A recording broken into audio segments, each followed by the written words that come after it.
नमस्कार दोस्तों, आपका स्वागत है हमारे YouTube चैनल प्रामेडिकल कोचिंग में। आज हम डिस्कस करने वाले हैं हिंदी के इम्पोर्टेंट क्वेश्चन के बारे में। तो चलिए दोस्तों शुरू करते हैं। इससे पहले हमारे चैनल को सब्सक्राइब कर लीजिए इसी तरह प्रामेडिकल से रिलेटेड वीडियो पाने के लिए। तो चलिए दोस्तों क्वेश्चन को शुरू करते हैं। फर्स्ट नंबर आपका जो क्वेश्चन है उसमें बोला जा रहा है कि दो वर्णों को मेल से होने वाले विकार को कहते हैं। ऑप्शन नंबर आपका ए बोला जा रहा है संधि, ऑप्शन नंबर आपका बी है समास, ऑप्शन नंबर आपका जो सी है वह है उपसर्ग, ऑप्शन नंबर आपका डी है प्रत्यस्त। इसका जो सही आंसर हो जाएगा ऑप्शन नंबर आपका ए संधि, क्योंकि ये जो आपका ऊपर जो लिखा हुआ है ये डिफिनेशन ही है संधि का, तो इसलिए इसका जो सही आंसर हो जाएगा ऑप्शन नंबर आपका ए संधि। उसके बाद नेक्स्ट क्वेश्चन देखते हैं। क्वेश्चन नंबर सेकेंड में बोला जा रहा है संधि कितने प्रकार के होते हैं। ऑप्शन नंबर आपका ए है एक प्रकार, ऑप्शन नंबर आपका बी है दो प्रकार, ऑप्शन नंबर आपका सी है तीन प्रकार, ऑप्शन नंबर आपका डी है चार प्रकार। तो इसका जो सही आंसर हो जाएगा, हाँ जी दोस्तों, ऑप्शन नंबर आपका सी तीन प्रकार। इसका जो संधि होता है उसका तीन प्रकार होता है। उसके बाद चलिए दोस्तों नेक्स्ट क्वेश्चन देखते हैं। क्वेश्चन नंबर आपका थर्ड है दयानंद में प्रयुक्त संधि का नाम है। ऑप्शन नंबर ए में है आपका गुण संधि, ऑप्शन नंबर आपका बी जो है दीर्घ संधि, ऑप्शन नंबर आपका सी है व्यंजन संधि, ऑप्शन नंबर डी है यन संधि। इसका जो सही आंसर हो जाएगा ऑप्शन नंबर आपका बी दीर्घ संधि। और उसका जो एक्सप्लेनेशन भी यहाँ किया हुआ है दोस्तों, तो इसको भी आप पढ़ सकते हैं। और चलिए नेक्स्ट क्वेश्चन को देखते हैं। नेक्स्ट क्वेश्चन है कपीस में प्रयुक्त संधि का नाम है। ऑप्शन नंबर ए है आपका वृद्धि संधि, ऑप्शन नंबर आपका बी है दीर्घ संधि, ऑप्शन नंबर आपका जो है सी है विसर्ग संधि, ऑप्शन नंबर डी है यन संधि। इसका जो सही आंसर हो जाएगा क्वेश्चन नंबर आपका 4 का वो बी हो जाएगा दीर्घ संधि। उसके बाद नेक्स्ट क्वेश्चन है सदैव में प्रयुक्त संधि का नाम है। ऑप्शन नंबर ए में है आपका व्यंजन, ऑप्शन नंबर आपका बी है स्वर, ऑप्शन नंबर आपका जो सी है विसर्ग, ऑप्शन नंबर आपका डी है इनमें से कोई नहीं। इसका जो सही आंसर हो जाएगा दोस्तों क्वेश्चन नंबर आपका 5 का ऑप्शन नंबर आपका बी स्वर्ण। उसके बाद नेक्स्ट क्वेश्चन है क्वेश्चन नंबर आपका 6 है इनमें कौन सा स्वर संधि का उदाहरण है। ऑप्शन नंबर ए में है आपका संयोग, ऑप्शन नंबर बी में है आपका मनोहर, ऑप्शन नंबर आपका जो है सी में है नमस्कार, ऑप्शन नंबर डी में है आपका पवन। इसका जो सही हो जाएगा आपका क्वेश्चन नंबर 6 का वो आंसर नंबर आपका डी पवन। वहाँ पे एक्सप्लेन भी किया हुआ है स्वर संधि के बारे में, 5 भेद बताएंगे दीर्घ गुण संधि वृद्ध संधि यन संधि और या अयादि संधि। इस प्रकार एक्सप्लेनेशन भी आपका किया गया है। जैसे अगर पवन के जगह अगर नयन रहता, पावक रहता, नायक रहता, आय रहता, ये सभी रहता तो इसका सही आंसर होता है। इसमें से आपका पवन था आंसर में, इसलिए पवन सही हुआ। नेक्स्ट क्वेश्चन देखते हैं। क्वेश्चन नंबर आपका जो 7 है निम्नलिखित में से कौन सा शब्द वृद्धि संधि का उदाहरण नहीं है। ऑप्शन नंबर ए में है आपका सदैव, ऑप्शन नंबर आपका बी है जलिए, ऑप्शन नंबर ए में है आपका सदैव, ऑप्शन नंबर बी में है आपका जलीय, ऑप्शन नंबर आपका सी में है गुरुपदेश और ऑप्शन नंबर डी है आपका परमोदार्य। इसका जो सही आंसर हो जाएगा दोस्तों क्वेश्चन नंबर आपका 7 का ऑप्शन नंबर आपका सी गुरुपदेश। यहाँ पे आपका एक्सप्लेनेशन भी क्या हुआ है तो ये भी आप देख सकते हैं दोस्तों। जो गुरु प्रदेश है ये एक दीर्घ संधि है। उसके बाद नेक्स्ट क्वेश्चन देखते हैं। निम्नलिखित में दीर्घ संधि युक्त पद कौन सा है। ऑप्शन नंबर ए है आपका महर्षि, ऑप्शन नंबर बी है आपका देवेंद्र, ऑप्शन नंबर आपका सी है सूर्योदय, ऑप्शन नंबर डी है तैयारी। तो इसका जो सही आंसर हो जाएगा क्वेश्चन नंबर 8 का वो ऑप्शन नंबर आपका डी तैयारी। इसमें यहाँ पे आपको एक्सप्लेनेशन भी किया गया है, ये भी आप देख सकते हैं। तैयारी किस प्रकार का संधि है तो यह दीर्घ संधि है। उसके बाद नेक्स्ट क्वेश्चन देखते हैं। पवित्र में प्रयुक्त संधि का नाम है। ऑप्शन नंबर ए में है आपका यन, ऑप्शन नंबर बी में है गुण, ऑप्शन नंबर आपका जो है सी में है अयादि, ऑप्शन नंबर डी में है वृद्धि संधि। तो इसका जो सही आंसर हो जाएगा क्वेश्चन नंबर आपका जो 9 का है वो ऑप्शन नंबर आपका सी अयादि। नेक्स्ट क्वेश्चन देखते हैं। क्वेश्चन नंबर आपका 10 है, इत्यादि का सही संधि विच्छेद है। ऑप्शन नंबर ए में है संधि विच्छेद क्या है, इति प्लस यादि। ऑप्शन नंबर बी में है आपका इति प्लस यदि। ऑप्शन नंबर जो आपका सी है उसमें है इति प्लस आदि, और ऑप्शन नंबर डी है इति प्लस आदि। तो इसका जो सही आंसर हो जाएगा 10 नंबर क्वेश्चन का, वो ऑप्शन नंबर आपका डी इति प्लस आदि। उसके बाद आपका संज्ञा से इम्पोर्टेंट 10 ऑब्जेक्टिव क्वेश्चन के बारे में देखते हैं। तो चलिए दोस्तों शुरू करते हैं।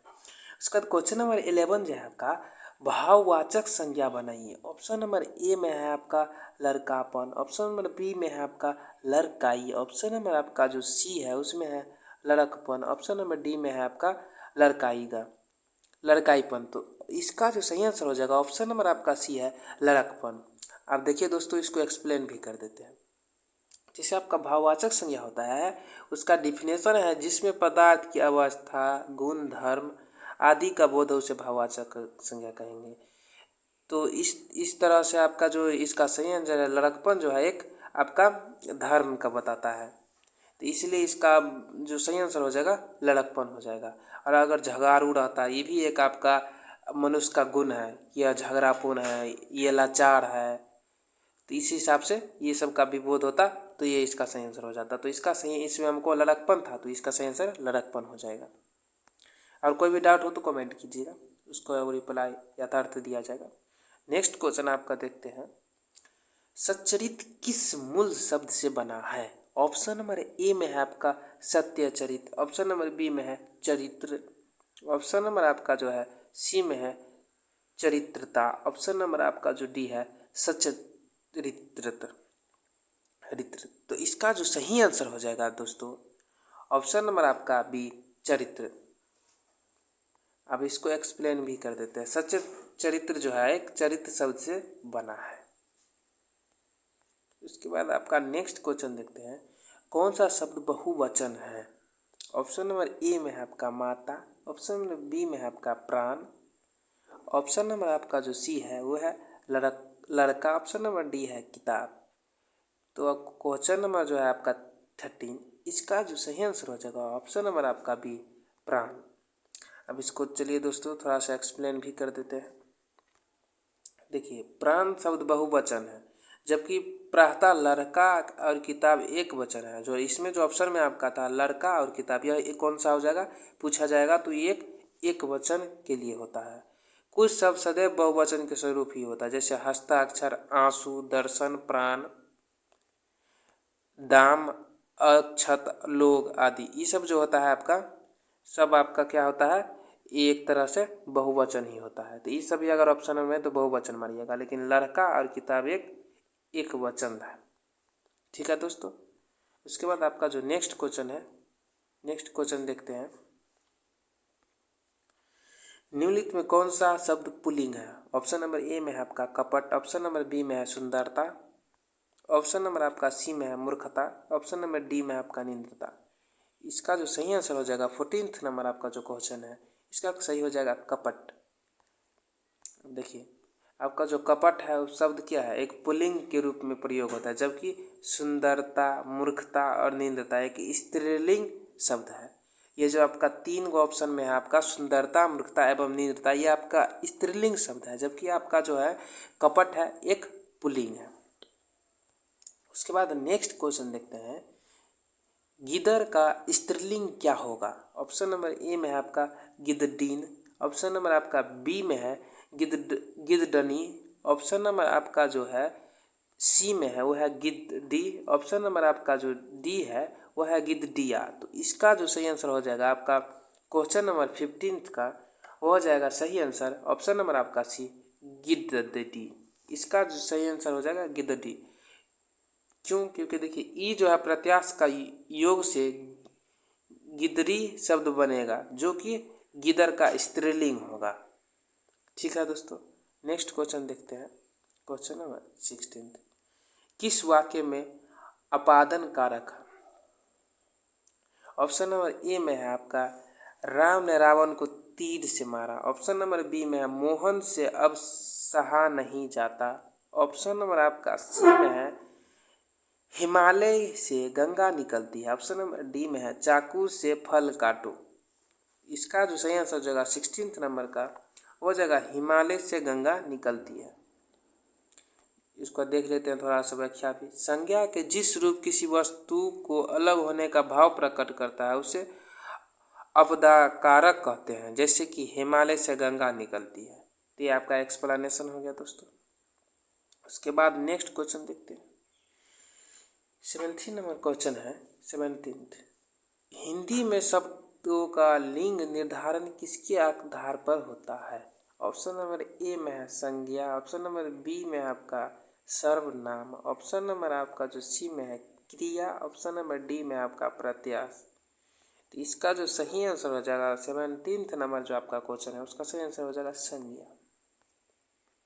संज्ञा के जिस रूप किसी व्यक्ति या वस्तु का पुरुष अथवा स्त्री जाति का बोध हो उसे लिंग कहते हैं। यह संस्कृत शब्द है जिसका अर्थ है चिन्ह। उसके बाद नेक्स्ट क्वेश्चन देखते हैं। निम्नलिखित में भाववाचक संज्ञा कौन सी है? ऑप्शन नंबर ए में है शत्रुता, ऑप्शन नंबर आपका बी में है वीर, ऑप्शन नंबर आपका सी में है आपका मनुष्य, ऑप्शन नंबर डी में है आपका गुरु। तो 18 नंबर आपका जो क्वेश्चन है इसका सही आंसर हो जाएगा ऑप्शन नंबर आपका ए शत्रुता। इसके बाद नेक्स्ट क्वेश्चन देखते हैं। निम्नलिखित शब्दों में स्त्रीलिंग शब्दों का चयन कीजिए। ऑप्शन नंबर ए में है आपका अपराध, ऑप्शन नंबर बी में है आपका अध्याय, ऑप्शन नंबर आपका सी में है स्वदेशी, ऑप्शन नंबर डी में है आपका स्थापना। तो इसका जो सही आंसर हो जाएगा 19 नंबर आपका जो क्वेश्चन है ऑप्शन नंबर आपका डी स्थापना। यह एक तरह का स्त्रीलिंग शब्द है स्थापना।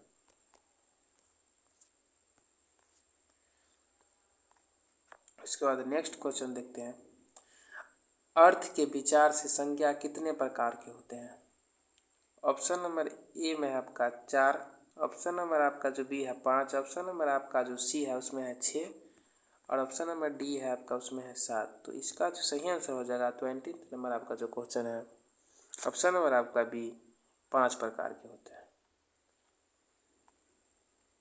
जैसे पांचों का प्रकार का पहला है व्यक्तिवाचक, ऑप्शन नंबर उसके बाद जातिवाचक, उसके बाद द्रव्यवाचक, समूहवाचक और भाववाचक। ये आपका 5 प्रकार है इम्पोर्टेंट संज्ञा का।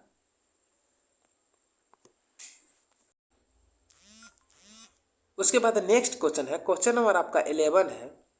अनाथ का विलोम शब्द होगा। ऑप्शन नंबर ए में है आपका धनी, ऑप्शन नंबर बी में है सौनाथ, ऑप्शन नंबर आपका जो सी है निर्धन, ऑप्शन नंबर डी है बेकार। तो इसका जो सही आंसर हो जाएगा क्वेश्चन नंबर आपका 11 का वो हो जाएगा सौनाथ।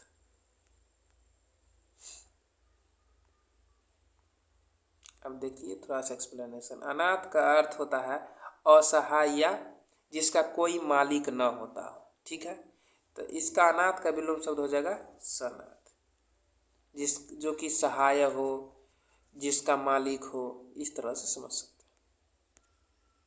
उस तरह से नेक्स्ट क्वेश्चन देखते हैं। अल्पज्ञ का विलोम शब्द होगा अवज्ञ, सर्वज्ञ, ऑप्शन नंबर आपका सी है अभिज्ञ, ऑप्शन नंबर आपका डी है कृतज्ञ। इसका जो सही आंसर हो जाएगा दोस्तों क्वेश्चन नंबर आपका 12 का वो बी सर्वज्ञ। क्योंकि अल्पज्ञ का अर्थ होता है थोड़ा जानने वाला या कम समझने होता है, ठीक है। जबकि अल्पज्ञ का सही आंसर होगा विलोम शब्द सर्वज्ञ। सर्वज्ञ का मतलब होता है जो सब कुछ जानता है, ठीक है दोस्तों। तो इसलिए इसका सही अल्पज्ञ का सही आंसर क्या हो जाएगा सर्वज्ञ। नेक्स्ट क्वेश्चन आपका देखते हैं। क्वेश्चन नंबर आपका जो 13 है सकारात्मक का विलोम शब्द है। ऑप्शन नंबर ए में है आपका नकारात्मक, ऑप्शन नंबर आपका बी में है अशांतमक, ऑप्शन नंबर आपका सी में है संभावनात्मक, ऑप्शन नंबर आपका डी है निरात्मक। तो आपका जो 13 नंबर क्वेश्चन है उसका सही आंसर हो जाएगा ऑप्शन नंबर आपका ए नकारात्मक। सकारात्मक का विलोम शब्द हो जाएगा आपका नकारात्मक। इसके बाद नेक्स्ट क्वेश्चन देखते हैं। सम्मुख का विलोम शब्द है। ऑप्शन नंबर ए में है आपका उन्मुख, ऑप्शन नंबर बी में है आपका विमुख, ऑप्शन नंबर आपका जो सी है उसमें है प्रमुख, ऑप्शन नंबर डी है अधिमुख। तो इसका जो सही आंसर हो जाएगा आपका 14th नंबर आपका क्वेश्चन का ऑप्शन नंबर बी विमुख। उसके बाद नेक्स्ट क्वेश्चन देखते हैं। अथ का विलोम शब्द है। ऑप्शन नंबर ए है आपका अंत, ऑप्शन नंबर आपका बी है इति, ऑप्शन नंबर आपका सी है अर्थ, ऑप्शन नंबर आपका डी है अध। तो इसका जो सही आंसर हो जाएगा 15th नंबर आपका क्वेश्चन का हो जाएगा सही आंसर इति। तो अर्थ का विलोम शब्द क्या हो जाएगा इति। ठीक है दोस्तों, नेक्स्ट क्वेश्चन देखते हैं। उर्वर का विलोम शब्द होगा। ऑप्शन नंबर आपका ए में है उत्कृष्ट, ऑप्शन नंबर आपका जो है बी में है उत्तमर्ल, ऑप्शन नंबर आपका जो है सी में है उसर, ऑप्शन नंबर आपका जो है डी में है अतिवृष्ट। इसका जो सही आंसर हो जाएगा 16th नंबर जो आपका क्वेश्चन है उसका सही आंसर हो जाएगा उसर। उसर जो है आपका सही आंसर हो जाएगा क्वेश्चन नंबर आपका 13th का, फिर सॉरी 16th का। उसके बाद नेक्स्ट क्वेश्चन देखते हैं। थोक का विलोम शब्द होगा। ऑप्शन नंबर आपका है परचून। जैसे थोक आप बोलते हैं ना, थोक सामान खरीदते हैं ऐसे वैसे सस्ता मिलता है, इस तरह से वही वाला थोक का बात कर रहे थे। इसका विलोम क्या होगा। ऑप्शन नंबर ए में है आपका परचूर, ऑप्शन नंबर बी में है आपका थाक, ऑप्शन नंबर आपका बी में सी में है सॉरी थोया, ऑप्शन नंबर डी में है प्रायिकता। तो इसका जो सही आंसर हो जाएगा ऑप्शन नंबर आपका क्वेश्चन नंबर 17 का परचूर। इसका थोक का विलोम शब्द हो जाएगा परचूर। ठीक है दोस्तों, नेक्स्ट क्वेश्चन देखते हैं। भूषण का विलोम शब्द है। ऑप्शन नंबर ए में है आपका विष्णु, ऑप्शन नंबर आपका बी में है भूषक, ऑप्शन नंबर आपका जो सी है उसमें है दूषण सॉरी, ऑप्शन नंबर आपका डी है विदिशा। तो आपका जो सही आंसर हो जाएगा क्वेश्चन नंबर 18 का हो जाएगा ऑप्शन नंबर आपका सी दूषण। नेक्स्ट क्वेश्चन देखते हैं। अवनी का विलोम शब्द है। ऑप्शन नंबर ए में है आपका आसमान, ऑप्शन नंबर बी में है आपका आकाश, ऑप्शन नंबर जो आपका है सी है उसमें है अंबर, ऑप्शन नंबर आपका डी में है गगन। तो आपका 19th नंबर जो आपका क्वेश्चन है इसका सही आंसर हो जाएगा ऑप्शन नंबर आपका सी अंबर। नेक्स्ट क्वेश्चन देखते हैं। क्वेश्चन नंबर आपका 20। इस सेशन का ये लास्ट क्वेश्चन भी होगा दोस्तों, और चैनल को ज़रूर सब्सक्राइब कर लीजिएगा इसी तरह का वीडियो पाने के लिए। तो क्वेश्चन नंबर आपका जो 20 है का विलोम शब्द है। ऑप्शन नंबर ए का है आपका हास्य, ऑप्शन नंबर बी है हार, ऑप्शन नंबर आपका है जो सी है ग्राम्य, ऑप्शन नंबर आपका डी है ग्राह। तो क्वेश्चन नंबर आपका जो 20 था इसका सही आंसर हो जाएगा आपका ग्राह। दोस्तों यहीं तक सेशन को ख़त्म करते हैं। चैनल को ज़रूर सब्सक्राइब कीजिएगा, सपोर्ट का ज़रूरत है। और जिस टॉपिक पर भी आपको वीडियो चाहिए ज़रूर कमेंट कीजिएगा, और क्वेश्चन से कोई भी रिलेटेड डाउट है तो कमेंट कीजिएगा। तो इसकी तरह मिलते हैं, और ऑब्जेक्टिव क्वेश्चन के लिए कमेंट करें, आपको टेलीग्राम का लिंक दे देंगे, वहाँ से हमारे टेलीग्राम से ज्वाइन हो जाइएगा दोस्तों। तो यहीं तक सेशन को ख़त्म करते हैं। जय हिंद, जय भारत।